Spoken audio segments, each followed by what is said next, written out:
आपकी खबर आप तक 365 दिन आपके साथ। नमस्कार, खबर 365 न्यूज आज एक ऐसे शख्सियत से मिलाने जा रही है जिनकी लड़ाई है झारखंड और बिहार को विशेष राज्य का दर्जा।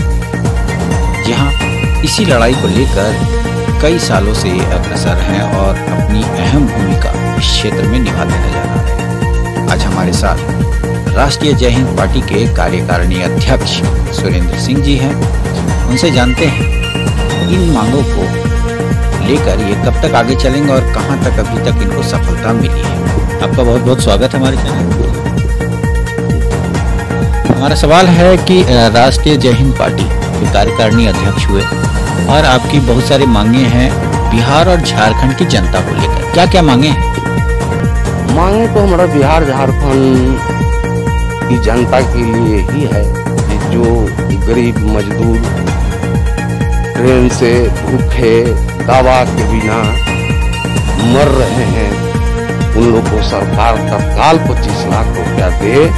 और एक चीज, हर प्रवासी मजदूर को या किसी नागरिक को वोटर पेंशन मिलना चाहिए प्रति माह 15,000 रुपया।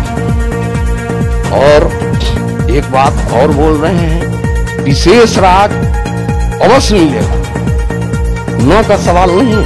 हमारे बिहार और झारखंड में दोनों जगह ये सुविधाएं हैं। जैसे 11 डैम है, खनिज संपदा पड़ा हुआ है, फैक्ट्री भी है, एक दो योगदान मिला है। लेकिन जहां डैम और पानी और जमीन रहे वहां पर तो विशेष राज मिले तो वहां की जनता का हर खुशहाली मिले। आपका ये लड़ाई कब तक चलेगा? जब तक माने आप विशेष राज्य की दर्जा की मांग कर रहे हैं। विशेष राज्य का दर्जा नहीं मिलेगा तब तक ये मेरा मांग रहे। और कोई पार्टी से हमको समझौता का सवाल नहीं है। हम विशेष राज्य ही में नाम एक मेन मुद्दा है। जब विशेष राज्य दोनों राज्य को मिल जाएगा तो यहाँ का प्लान रुक जाएगा।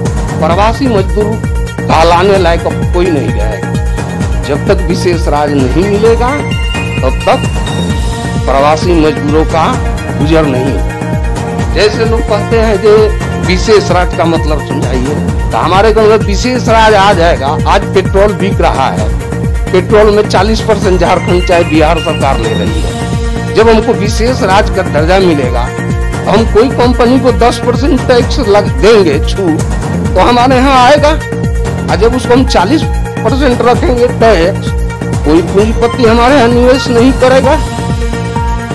इसलिए और विशेष राज्य मिल जाएगा। 10 नदी है बिहार में, हर नदी के किनारे किनारे 2-2 किलोमीटर जमीन परती पड़ा हुआ है, उससे खेती से मतलब नहीं है। हमारे यहाँ अगर ध्यान दिया जाए, केंद्र सरकार और राज्य सरकार लोग ध्यान दें, तो कल कारखाने का झारखंड और बिहार में अपार संभावना है। लेकिन जाति के नाम पर राजनीति हो रहा है। हमारे नेताजी सुभाष चंद्र बोस का क्या सपना था? भारत माता की जय, वंदे मातरम, इनकलाब जिंदाबाद।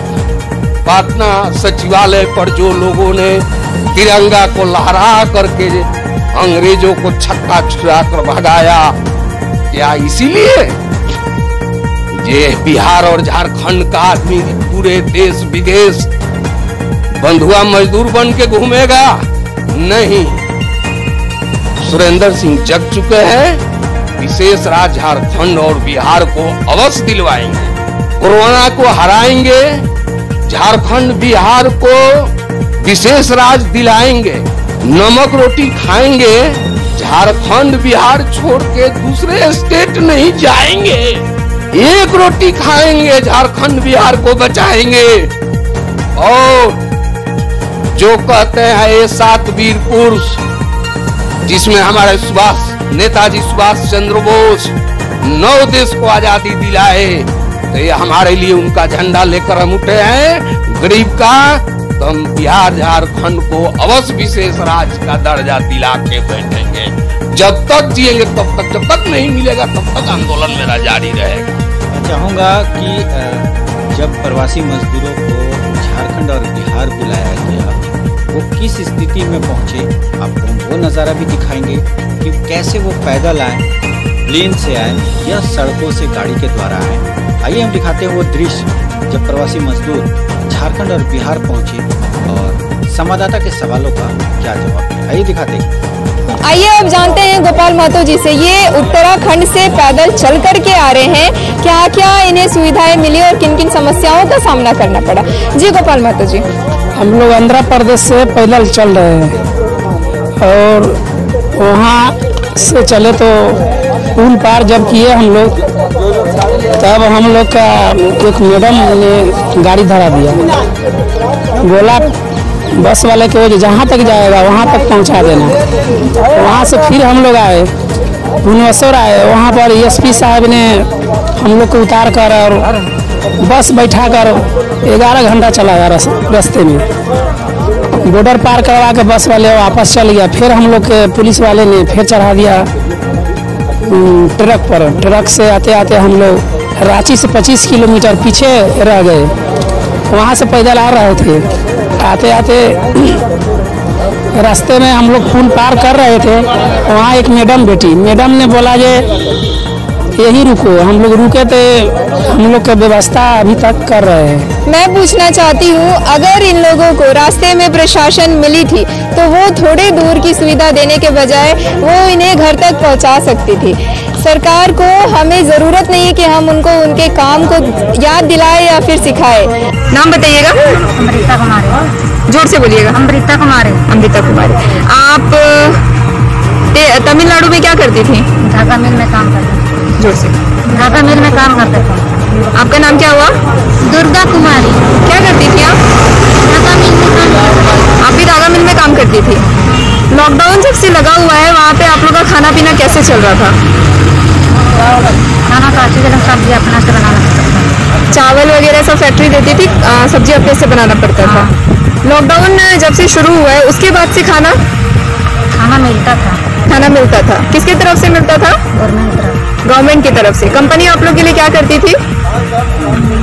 कंपनी कुछ नहीं करती थी। कंपनी क्या करती थी? गवर्नमेंट की तरफ से चावल दाल तो मिल रहा होगा, ये तो पता है मुझे, मगर कंपनी आप लोगों के लिए क्या करती थी? क्या करती थी कंपनी आप लोगों के लिए? अरे डरिए मत, जो है वो बताइए। कंपनी कुछ नहीं देती थी, इसका मतलब 25 तारीख से लॉकडाउन लगा है और इस बीच कंपनी आप लोगों के लिए कुछ नहीं करती थी।